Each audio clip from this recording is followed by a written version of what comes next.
Yo, what's up guys? Welcome back to Chouked TV.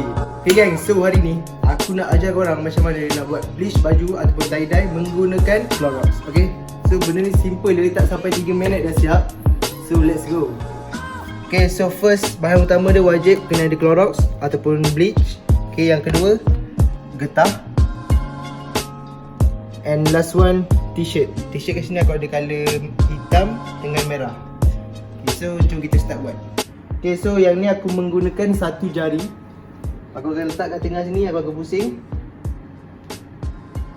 So dia akan jadi macam ni.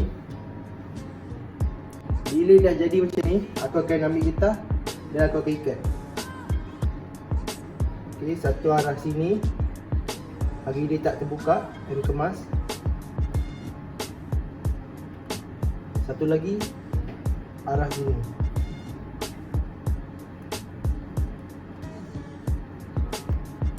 Okay, ambil satu lagi getah. Kita tak nak bagi dia terbuka yang ni, kita tutup dengan getah. Okay, so bentuk dia akan jadi macam ini. Yes, bentuk dia akan jadi macam ni, depan belakang.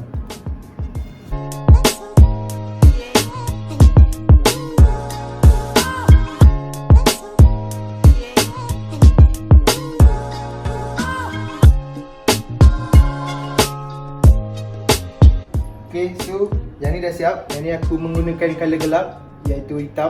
Dan lagi satu, aku menggunakan colour yang agak terang sikit, colour merah.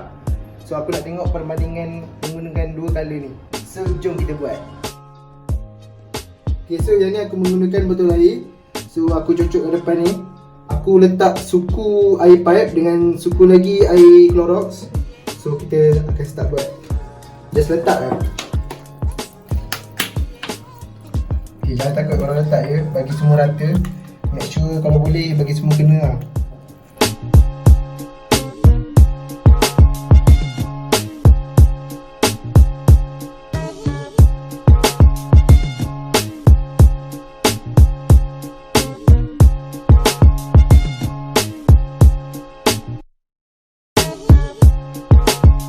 Okay, so semua dah kena. Kita akan buat untuk baju colour merah pula. So lepas dah buat ni, biasanya aku akan biarkan selama 2 minit untuk bagi dia betul-betul resap.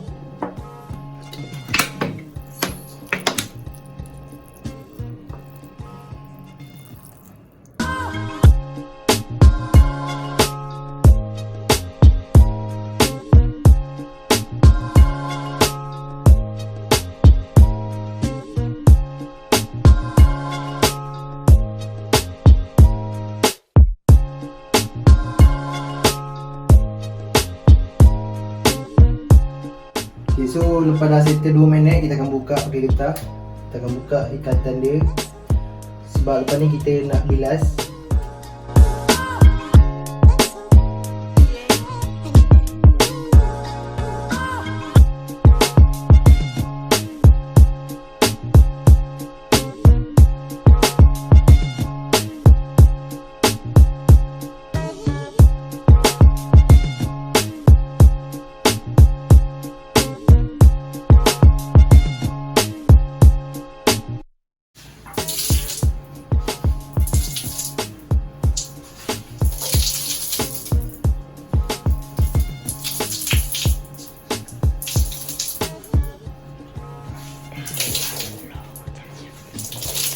Okay guys, so sebelum tu korang boleh follow IG aku, IG bundle kat bawah ni.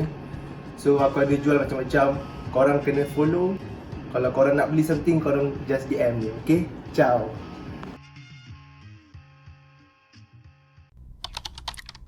So baju dah kering. So ini hasil dia. Yang ni hitam dan yang ni merah. Okay, so aku nak try pakai. Let's go.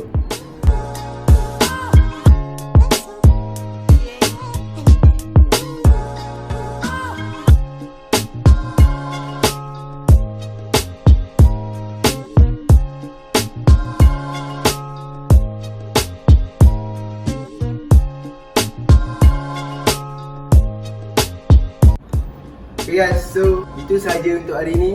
Aku harap apa yang aku ajar ni sampai.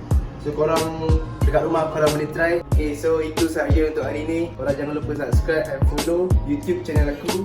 Okay, gua gerak dulu. Papa Roger. Ciao.